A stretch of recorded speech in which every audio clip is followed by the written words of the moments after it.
भारत और रूस के रक्षा संबंधों दशकों पुराने हैं। भारतीय सैन्य हथियारों और उपकरणों का एक बड़ा हिस्सा रूस से आता रहा है, लेकिन अब भारत इसमें बदलाव ला रहा है। मेक इन इंडिया पहल के साथ ही भारत ने रक्षा सौदों में विविधता लाई है और पिछले कुछ सालों में फ्रांस भारत का सबसे भरोसेमंद रणनीतिक रक्षा साझेदार बनकर उभरा है और यह धीरे धीरे रूस की जगह ले रहा है।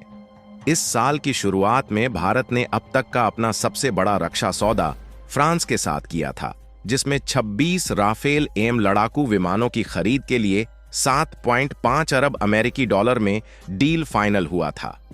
अब लगभग 3 महीने बाद भारत इसी तरह का एक और बड़ा सौदा फ्रांस के साथ कर सकता है। दरअसल यूरेशियन टाइम्स की रिपोर्ट के अनुसार भारत लड़ाकू जेट इंजनों के निर्माण के लिए फ्रांस के सेफ्रान ग्रुप के साथ एक डील कर सकता है, जिससे फाइटर जेट के इंजनों के विकास के लिए फ्रांस की सेफ्रान कंपनी एक महत्वपूर्ण भूमिका निभाएगी। ये इंजन भारत की 5वीं पीढ़ी के स्टील्थ विमानों के लिए होंगे। इस परियोजना का उद्देश्य भारत को रक्षा क्षेत्र में आत्मनिर्भरता की ओर अग्रसर करना है, क्योंकि भारत वर्तमान समय में जेट इंजन के लिए पूरी तरह से दूसरे देश पर निर्भर है और इसी निर्भरता का फायदा अमेरिका की जानी मानी कंपनी जनरल इलेक्ट्रिक पिछले कई सालों से उठा रही है, क्योंकि भारत जो तेजस लड़ाकू विमान बना रहा है उसमें लगने वाले इंजन को बनाने के लिए अमेरिका की जनरल इलेक्ट्रिक कंपनी के साथ डील हुई थी। लेकिन अभी तक अमेरिका की यह कंपनी भारत के तेजस लड़ाकू विमान के लिए इंजन नहीं दे पाई। हालांकि अब भारत को समझ आ चुका है कि इस निर्भरता का उनके रक्षा कार्यक्रमों पर क्या प्रभाव पड़ सकता है।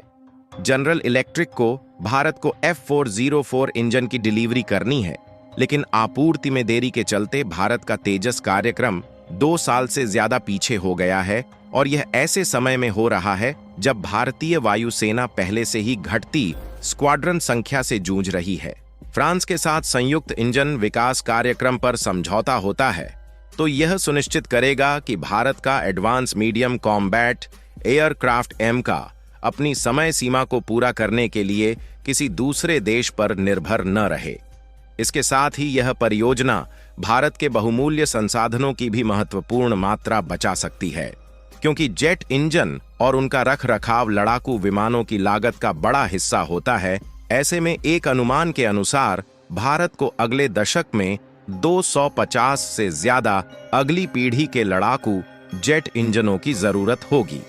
इकोनॉमिक टाइम्स की रिपोर्ट के अनुसार भारतीय रक्षा मंत्रालय ने एमका समेत भविष्य के प्लेटफॉर्म के लिए 120 के एन के लड़ाकू जेट इंजन के सहविकास के लिए फ्रांस के साथ सहयोग का प्रस्ताव रखा है।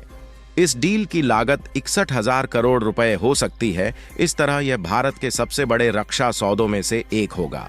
इसके पहले अप्रैल में भारत ने 7.5 अरब अमेरिकी डॉलर की लागत से 26 राफेल एम लड़ाकू विमानों की खरीद के लिए फ्रांस के साथ एक समझौते पर हस्ताक्षर किए थे। रिपोर्ट के अनुसार यह निर्णय हितधारकों और एक तकनीकी समिति के साथ व्यापक विचार विमर्श के बाद लिया गया था। रक्षा मंत्रालय को फ्रांस के सेफ्रान और ब्रिटेन की रोल्स रॉयस से लड़ाकू जेट इंजनों के संयुक्त को डेवलपमेंट के प्रस्ताव मिले थे। व्यापक विचार विमर्श के बाद भारतीय रक्षा मंत्रालय ने फ्रांस के समूह के साथ सहयोग का प्रस्ताव रखा है, जो नई दिल्ली और पेरिस के बीच बढ़ते रक्षा सहयोग और भरोसे को दिखाता है। Rafale M jet INS Vikrant से संचालित होंगे और मौजूदा MiG-29 के बेड़े का सहयोग करेंगे। भारतीय वायुसेना पहले से ही 2016 में खरीदे गए 36 राफेल विमानों का बेड़ा संचालित कर रही है। ये विमान अंबाला और हासीमारा में स्थित हैं। इस नए सौदे से भारत में राफेल जेट विमानों की कुल संख्या बढ़कर 62 हो जाएगी, जिससे देश के 4.5 पीढ़ी के लड़ाकू विमानों के बेड़े में उल्लेखनीय वृद्धि होगी। सूत्रों ने बताया कि भारतीय विमान वाहक पोतों, विशेष रूप से INS विक्रांत पर तैनाती के लिए 26 राफेल मरीन लड़ाकू विमानों की तत्काल आवश्यकता है।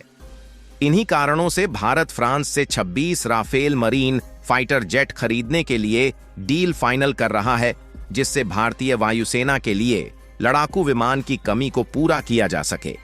बाकी आपको क्या लगता है? भारत का फ्रांस के साथ डील करना सही है या नहीं? अपनी राय कमेंट में जरूर बताएं और इस वीडियो को एक लाइक करके अपने मित्रों तक शेयर जरूर करें ताकि उन्हें भी जानकारी मिल सके। इसी तरह और भी नॉलेजेबल वीडियो देखने के लिए चैनल को सब्सक्राइब करके बेल आइकन को ऑल पर जरूर सेलेक्ट करें। जय श्री राम।